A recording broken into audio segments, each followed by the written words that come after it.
मुख्यमंत्री माझी लाडकी बहीण योजना आणि या योजनेच्या संदर्भात एक महत्त्वाची अपडेट बघा।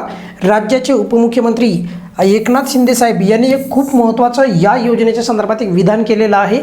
त्यांनी या योजनेच्या संदर्भात जे विधान केलेलं आहे त्याला महत्त्व याच्यासाठी आहे की त्या विधानामध्ये त्यांनी दोन गोष्टी खास करून सांगितलेल्या आहेत आणि त्याच्यामधून बघा ते सध्या राज्याचे उपमुख्यमंत्री आहेत, त्यामुळे त्यांनी केलेल्या विधानाला एक महत्त्व आहे आणि त्यांनी या योजनेच्या संदर्भात नेहमीच चांगली सकारात्मक जी आहे भूमिका घेतलेली आतापर्यंत आपण पाहिलेलं आहे। त्यामध्ये कुणाच्या मनामध्ये शंका नसायला पाहिजे। पण त्यांनी जे आत्ता विधान केलं आहे ते म्हणजे कोणतं, KYC प्रक्रिया नियमित चालत राहणार।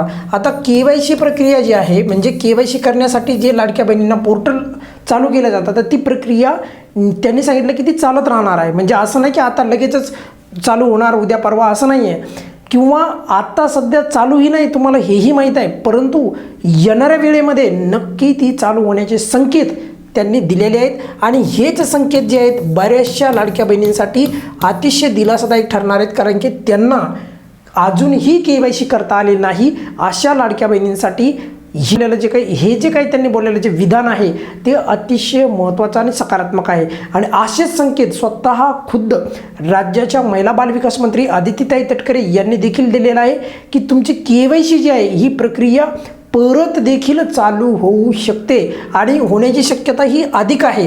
आणि सोबत त्यांनी आणखी एक महत्त्वाचं विधान केलेलं आहे बघा। आता ही KYCची प्रक्रिया ज्यांनी KYC केली नाही त्यांच्यासाठी सांगतोय, लाखोच्या संख्येत लाडक्या बहिणी आहेत त्यांनी अजूनही KYC केलेली नाही। आणि मग आपण हा मुद्दा देखील लावून ठेवणार आहोत की ज्या लाभार्थ्यांना आत्तापर्यंत KYC करण्याची संधी मिळाली नाही किंवा त्यांना काही कारणानिमित्त KYC करता आले नाही तर त्यांच्यासाठी एकदा परत जे पोर्टल आहे पोर्टल जे आहे तर ते एकदा परत चालू व्हावं अशा प्रकारची मागणी आपण आपल्या चॅनलच्या माध्यमातून तो मुद्दा लावून ठेवणार आहोत। आणि लाडक्या बहिणींसाठी KYC करण्याची संधी परत द्यावी सरकारने, यासाठी आपण आपल्या या चॅनलच्या माध्यमातून ते नक्कीच बाब जे आहे लावून ठेवणार आहोत। आणि सोबत त्यांचं एक जे फेमस वाक्य असतं नेहमी ते म्हणत असतात आणि तेच वाक्य त्यांनी परत रिपीट केलं आहे आणि ते म्हणजे आत्ता नुकतंच त्यांनी एक वाक्य बोललेलं आहे, ते म्हणजे त्यांनी सांगितले कोणी माईचा लाल जरी आला तरी लाडकी बहीण योजना बंद पडणार नाही।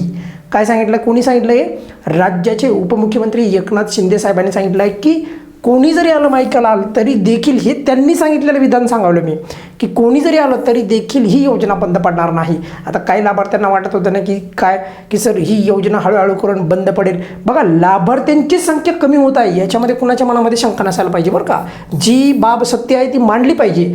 लाभार्थ्यांची संख्या कमी व्हायली आहे, सोबत याच्यामध्ये या योजनेचं पुढे भविष्य काय असणार आहे यावर पण बऱ्याचशा लाडक्या बहिणींना जी आहे शंका येते। आणि त्यामुळे त्यांचं जे विधान आहे आत्ताचं की ही योजना विरत चालू राहणार आहे, योजना बंद पडणार नाही। त्यामुळे माझी विनंती आहे लाभार्थ्यांना की तुम्ही विनाकारण योजनेचा जर लाभ चालू असेल तर बँक खाते या बँकेतून त्या बँकेत बदलू नका, किंवा विनाकारण अनावश्यक जे बदल आहेत, आता KYC तर केलेली आहे बघा, तर ज्यांनी KYC केलेली आहे सध्या, तर माझ्या मते जर समजा तुम्हाला पुढचा एक वर्ष जर लाभ जर चालू ठेवायचा असेल तर खाडखोड करू नका काही फॉर्ममध्ये, हीच तुम्हाला सर्वांना विनंती आहे। आता पुढे जेव्हा KYC करायची वेळ येईल तेव्हा तर बघूयात आपण, पण सध्या तरी ते बदल करणं किंवा अत्यावश्यक जर नसेल तर काही त्याच्यामध्ये बदल करणं एवढीच तुम्हाला विनंती आहे। आणि यांनी जे दोन विधाने केलेले आहेत, एक तर KYCची प्रक्रिया जी आहे तर नियमित चालत राहील, म्हणजे याचा अर्थ असा नाही की KYC चालू झाली किंवा KYC लगेच चालू होणार। KYC जर आपण GR मध्ये जर माहिती पाहिली तर GR मध्ये सांगितलं की दरवर्षी जून महिन्यामध्ये KYC करण्यात येईल, पण यावेळेसचा जो 2026चा जो जून यायला आहे म्हणजे आता येऊ घातलेला नुकताच महिना, तर त्या महिन्यामध्ये KYC सर्व लाभार्थ्यांना करायची गरज नाही बरं का परत, पण काही लाभार्थ्यांसाठी ज्यांनी KYC केलीच नाही त्यांच्यासाठी KYC पोर्टल चालू करावं या संदर्भात आपण आपल्या या चॅनलच्या माध्यमातून मुद्दा लावून ठेवणार आहोत। आणि नक्कीच तशा पद्धतीची सकारात्मक अपडेट काही महिन्यातच शासनाने खरं तर उपलब्ध करून द्यायला पाहिजे आणि लाभार्थ्यांना जे पात्र लाभार्थी आहेत त्यांना KYC करण्याची संधी द्यायला पाहिजे ज्यांनी KYC आतापर्यंत केलीच नाही। या व्हिडिओमध्ये आपण इथेच थांबूयात बघा, काही अडचण असेल तर व्हिडिओच्या खाली कमेंट्समध्ये तुम्ही विचारू शकता। धन्यवाद।